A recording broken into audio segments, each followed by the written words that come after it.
it's Mouse and sometimes it's Andy. I talk about books and book-related things, and today I'm going to talk about the 10 worst books I read in 2020. I don't have the ability to make a font do this, but you get the trick. You get what I'm going for. Yes, this is my official elf costume as Santa's elf.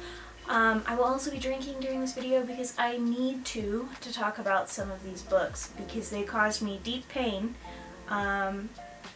And since no one is going to give me money for the pain that these books caused me, I have to drink.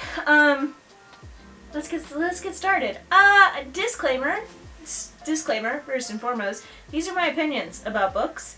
I am not necessarily saying that the books themselves are problematic. I'm not saying, some of them I might say that actually.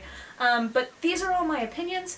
And you might like books for the specific reasons that I hated these books, so that's up to you, and it is not an attack on the author, except for maybe like 2 of them.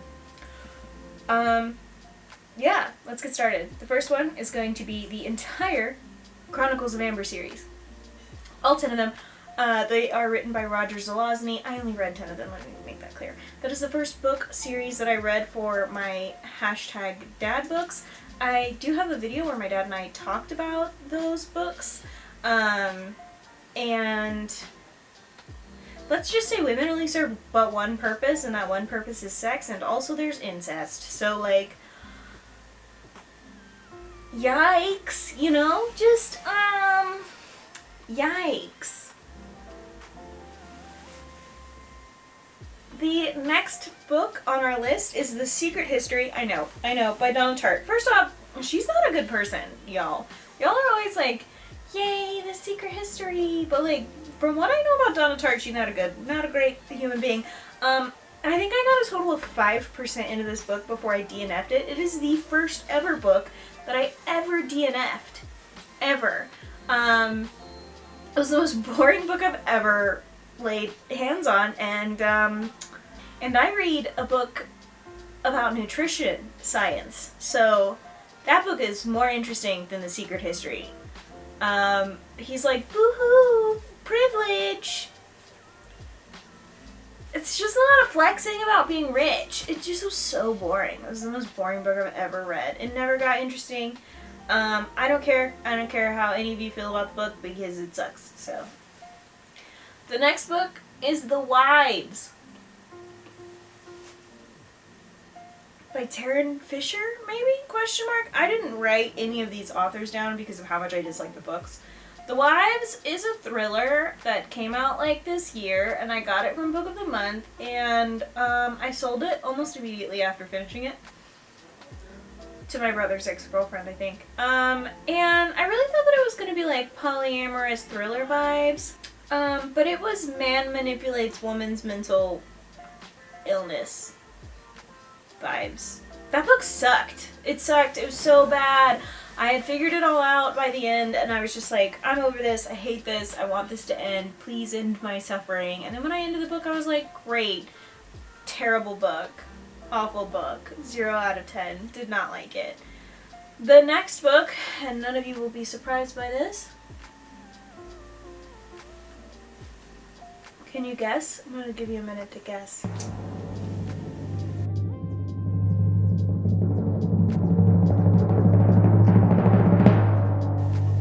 If you guessed Nevernight by Jay Kristoff, you're correct. I hated that book. First off, it was really weird that an adult man wrote about a 16-year-old or 17, however old she is, getting a boob job, and second off, the smut was disgusting to read. To be fair, and to be clear, I hate smut, like, passionately, blame my religious upbringing, but I hate reading about smut. It makes me very uncomfortable, but I've gotten through some Sarah J. Maas just fine, survived it easily, and this smut was so disgusting, I took screenshots of it and sent it to people to confirm that I wasn't just being super sensitive. Also, someone told me there's a self-insert, and no. Disgusting. Awful. DNF'd it. Never gonna pick it up again. Returned all of the books back to the library. No.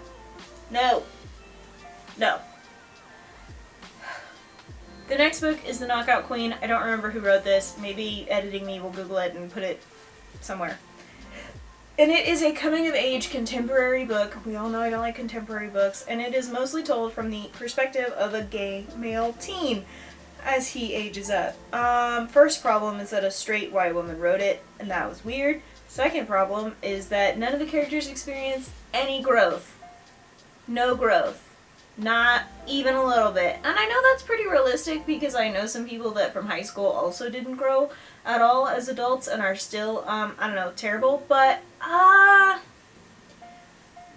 this was like super bad. I just kept waiting for it to get better and waiting for it to get better and waiting, and then I ended the book and it never got better.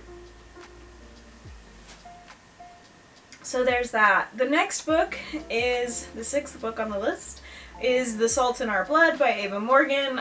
I wrote a really long review about how much I hated it and how it was triggering to me as a bipolar person and how the representation was terrible and how the author should have probably gotten sensitivity readers who have bipolar to read it before she wrote this long think piece about how bipolar people are bad. That's not necessarily the plot of the book, but it's what it felt like when I read it. I talk about this in like my vlog, I talk about this in like my December wrap up. I'm tired of talking about this. It was a bad book though, and it will always make it on my bad books list because of the experience I had while reading it. The next one is The Selection by Kiera Cass. The whole thing, all of them, all 7 books and 18 novellas, or whatever. I will never get that week back of my life. Never ever will I get that week back. And the worst part is that it's like poised as this like political dystopian. It's just a romance. It's just The Bachelor. It's actually literally just The Bachelor. Meets Hunger Games. But mostly it's just The Bachelor. Also, is it not weird that a like white lady took the caste system and like put it in her own book? Is that not? I feel like that's weird, you know? Anyway, those books sucked. Hated them. Wrote a really long review about how much I hated them. Very bad. Gonna continue to read other books from my young adult reading years in high school when like dystopian romances were a whole thing, and I'm gonna hate it because I hated these books. And I'm never gonna get that week back of my life. The next book is The Guest List. Don't remember who wrote it. Editing me, I'm counting on you here. Here's the problem with The Guest List.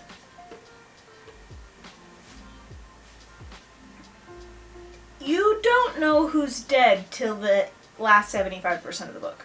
You know someone's dead, but you don't know who it is. Which then sets up everyone to be the killer. Which means by the time you find out who's dead, you don't care. You're happy they're dead. You're like, they deserved it by the time you get to the end. Because you're supposed to suspect it's basically like someone took a murder mystery dinner and tried to put it in a book and said, good luck. And I hated it. I hated it, genuinely. Worst. One of the worst thrillers I've ever read. Now, to be totally fair and transparent, I don't like murder mystery dinners. I hate them. I think they are awful. So maybe that's why I didn't like this book, because it reads like a murder mystery dinner in which it could be anyone that's the killer or the dead person. And I think when you don't know who the dead person is, it really makes it tricky. Makes it tricky. The next book is For Better or Cursed by someone. It is the sequel in The Babysitter's Coven. Oh my god, that book was so mind-numbingly bad. First off, they make a homophobia joke in the first like 25% of the book, and that sucked. Especially since one of the characters is queer. And second off, like, what was the point? There is no point to that book. Teenagers lie and it gets them in trouble. They never learn. Oh, and also the characters are so completely different from the first book that it's incredibly disappointing. They don't grow at all from book 1 to 2, and if anything, they become worse. Yeah, the only character in that book that deserves rights is the best friend and the dog. No one else deserves rights. Also, there's like this really weird ongoing conversation about one of the witches smoking weed, and it just felt like the author wanted you to know that they think weed is fine. And if it hadn't have been for that part of the book, the entire book could have been for 13-year-olds, so yeah. Anyway, the last book on our list is The Ballad of Songbird and Snakes from the Hunger Games series. Who wrote those books? Collins. Whatever her first name is. Suzanne? I think it's Suzanne Collins. That book made me stop reading for a week. A week? I hadn't even finished the book. I just stopped reading for a week. I had the audiobook and I tried to listen to it while playing Sims 4. I couldn't finish it. I did eventually finish it. And I hated it. With, like, my entire soul hated that book. Oh my god, I hated that book. Like, first off, I wanted more information about the Hunger Games. We got a really good running start. The first 50%, really good running start. And the book should have ended the first 50. We should have stopped. 50%, we should have stopped. If we stopped there, I would have been like, this was one of the best books I've ever read. It really brought me back to my nostalgia days. It really tied into the three books really, really well. But that's not what we did. We kept going. And then it became a romance between President Snow and a District 12 girl. Do you think that I care about President Snow's romance? No, I don't. Also, to be totally fair, President Snow was like, I have gone through trauma and I have been poor and now I am a bad person. And having both gone through trauma and been poor, I don't think that I would become a government official who kills children. I don't think I'd participate in that. I know I've had therapy and, like, access to therapy, but just like a thought. Maybe? So I don't feel bad for President Snow, and I wish he had died in the book. I know that's not possible because then we wouldn't have the Hunger Games trilogy, but I wish he died. I also wanted more information about the Hunger Games. I wanted to know more about the experiments and more about how things came to be and how, like, President Snow got to where he is. Not, like, this sob story of President Snow is bullied for being poor and so he had to prove himself and then it was all, like, an experiment. Right? For real? For real? I don't care. I don't. And, like, the romance thing, like, I know that I notoriously hate romance, but this was like watching your arch nemesis find true love before you. Like watching the girl who bullied you all through high school, getting happily married. Not like married because she got pregnant right out of high school, but like happily married. That's what it feels like. You're like, you don't deserve happiness, you are a bad person. And like they don't grow, they're like still a bad person, they like became maybe a cop or a nurse.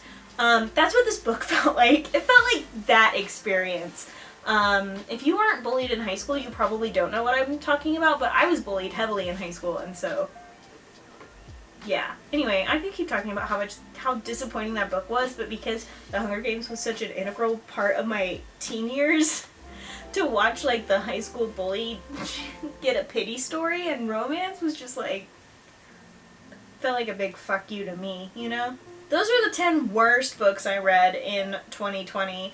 There's probably some honorable mentions in there. I don't know what they are. If you watch back my wrap-ups from all of the previous months, you will find that I do tell you the worst book of that month. Some of those books are not mentioned in this video, and some of them are mentioned in this video. I will admit that in the first 6 months of me having a YouTube, I was not comfortable with having super blatant opinions about books, but now I don't care. So, thank you. Merry Christmas. Happy New Year. This is Tinselly Head Elf. Check it out. Hope you guys enjoyed this video. If you didn't, sorry about it. I will catch you next time. Don't forget to like and subscribe and share. Comment down below if you liked some of the books that I hated, or if you also hated some of the books that I hated. Did you like the Hunger Games book? Because, like, I got questions. Same with the guest list. Phil, Didn't I sell it to you? Did you end up liking it? Let me know. I don't know. Anyway, I'm gonna go get out of this costume. It's incredibly hot. I hope you guys have a great rest of your day, week, month, year. Catch you next time. Mwah! Okay, thanks, bye.